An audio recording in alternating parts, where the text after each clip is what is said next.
নবীজি মুহাম্মদ সাল্লাল্লাহু আলাইহি ওয়াসাল্লামকে অনুসরণ করা যেহেতু ফরজ, তাই জীবনের প্রতিটি স্তরে রাসূলুল্লাহর জীবনের সাথে আমাদের জীবন মিলাতে হবে। তিনি আমাদের একমাত্র আদর্শ, তাকে অনুসরণ না করলে জান্নাত মিলবে না। قال رسول الله صلى الله عليه وسلم كل امتي يدخلون الجنة إلا من أبى قيل من أبى يا رسول الله قال من أطاعني دخل الجنة ومن عصاني فقد أبى সহিহ বুখারীর riwayat। নবীজি সাল্লাল্লাহু আলাইহি ওয়াসাল্লাম বলেন, আমার সব উম্মত জান্নাতে যাবে, তবে যে অস্বীকারী সে জান্নাত পাবে না। কিলা মান ইয়া রাসূলুল্লাহ, প্রশ্ন করা হলো, হে আল্লাহর নবী, অস্বীকারী উম্মতকে? নবীজি মুহাম্মদ সাল্লাল্লাহু আলাইহি সাল্লাম জবাব দেন, মান আতানি দাখালাল জান্নাহ ওয়া মান আসানি ফাকাদ আবা। যে আমি নবীকে অনুসরণ করবে সেই জান্নাতে যাবে, যে আমাকে অনুসরণ করবে না সে অস্বীকারী, তার কপালে জান্নাত নাই। তো প্রিয় নবীজি মুহাম্মদ সাল্লাল্লাহু আলাইহি সাল্লাম 10 বছর মদিনা কোরআন দিয়া চালাইলেন, প্রেসিডেন্ট হয়ে, রাষ্ট্রপ্রধান হয়ে, রাষ্ট্র ক্ষমতার জন্য আল্লাহর কাছে তিনি দোয়া করলেন। আল্লাহ শিখাইছে, ওকুর রব্বি আদখিলনি মুদখালা সিদকিন ওয়া আখরিজনি মুখরাজা সিদক ওয়াজআলনি মিন লাদুনকা সুলতানান নাসীরা। ও আল্লাহ, আমাকে রাষ্ট্র ক্ষমতা দাও, আমি তোমার কোরআন দিয়ে দেশ চালাতে চাই। আল্লাহ ক্ষমতাও দিলেন, দোয়াও শিখালেন। রাসূল 10 বছর কোরআন দিয়া হাদিস দিয়া দেশ চালাইলেন। সেখানে রাসূলের অনুসরণের ব্যাপারে আপনার ভূমিকা কি? আপনি কয়দিন দোয়া করছেন, কয়দিন রাষ্ট্র ক্ষমতা কোরআনকে নেয়ার জন্য চেষ্টা করছেন? 53 বছরের বাংলাদেশ কোরআন দিয়া একটা সেকেন্ড চললো না, সেজন্য আপনার কলিজার মাঝে কয়দিন কষ্ট অনুভব করেছেন?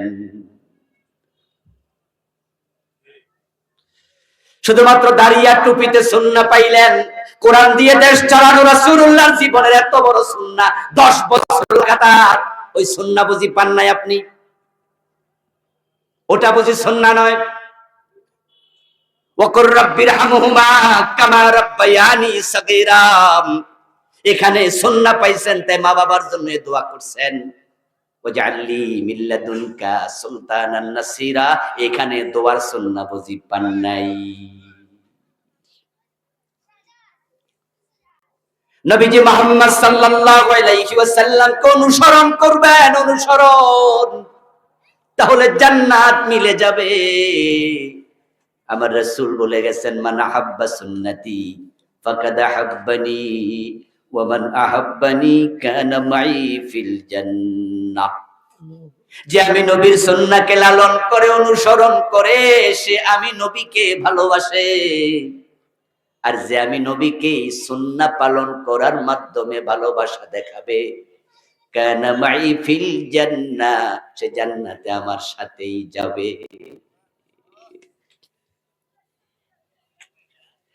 মনে মনে ভাবছেন, হুজুর নামাজ রোজা হজ যাকাত করি, টুপিদারি পাঞ্জাবি আছে, তো সুন্নাহ তো মানি।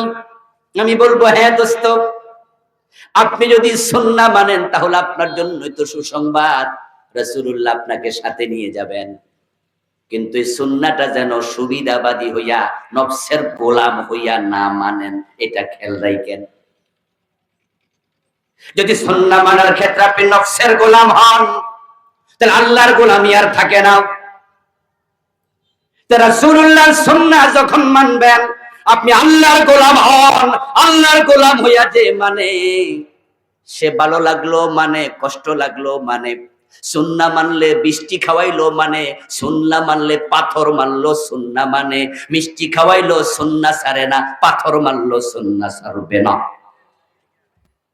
কিন্তু নফসের গোলাম হইলে কি হবে? সালাম দিলে সুন্নাহ মানবেন, পাথর মারলে পলাই যাবেন। আমাদের দেশের লোকেরা অধিকাংশ তারা নফসের গোলাম হইয়া সুন্নাহ মানতেছে। অধিকাংশ লোক। আত্মসমালোচনা করুন, সেখানে আপনি আছেন কিনা, আমি আছি কিনা।